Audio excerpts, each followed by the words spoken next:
Hexagonal learning is a strategy suitable for use across the curriculum to build, deepen and extend the learning in your classroom. Pupils can quite literally be seen to be making progress using this technique. This is how they look. There are of course 6 sides to each hexagon, which enables a variety of connections to be made and a range of discussion opportunities. There are a number of options for creating this learning task. The first is to use a PowerPoint of hexagon shapes, which is available to download in the middle of the lesson section of our Literacy and Numeracy Frontier website. You can adapt the colour and wording on this PowerPoint quite simply. Print your hexagons out and laminate them before using a guillotine to separate the hexagons. Or you could print them on glossy card. Using either method will extend their longevity. Try to use one word per hexagon. However, you may also wish to use a brief quotation or image also. This set have been colour-coded into character, event and theme. Divide the pupils into groups of 5 or 6. Give each group a set of hexagons. If you have a mixed ability class, you could even think about differentiating the content by language or through the use of additional images. Spread the hexagons out on the table, or you may wish to place them on a carpeted floor if students are accustomed to working this way. At this point, it's important that you stress to your classes that there is no mark scheme for this learning strategy. The learning takes place as the discussion goes on, as one pupil's thinking ignites an idea in another pupil.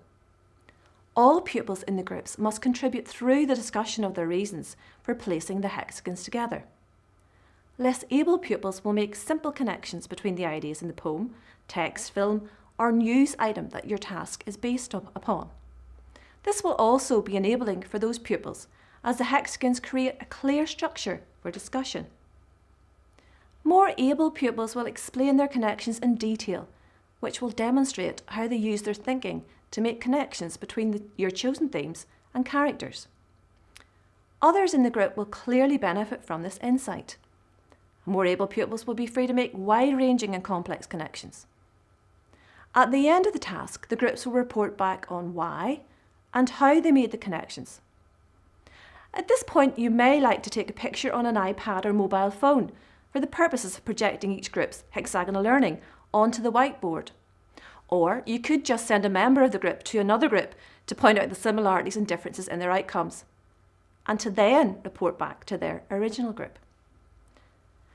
The second method of using hexagonal learning is to give blanks to pupils and to prompt them to fill them in with keywords relating to character, themes and events. The pupils then place their hexagons together and discuss the connections they have made. You could focus on different aspects of the theme you're studying to vary the content from group to group in this activity.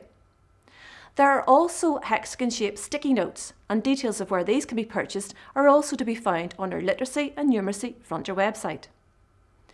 Printing out blanks and laminating them so a dry white marker can be used may also be a suitable option.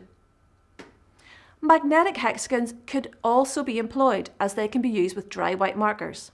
Again, details of these are available on our Frontier website. Having the hexagons in situ like this gives pupils the opportunity to think about their connection choices and to come back after a day, break or lunch to reposition them.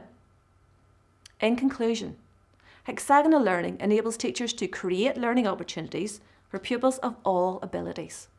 It's a low-entry, high-ceiling strategy aimed at building capacity for independent learning in pupils. As the teacher, you are the expert and you know how you would like your pupils to benefit from this active learning task.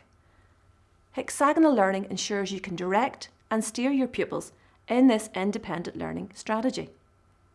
This technique enables pupils to demonstrate their learning by making visible connections. It promotes higher order thinking and it allows students to readily demonstrate relational thinking of a complex nature, thereby making enduring connections with the world outside the classroom.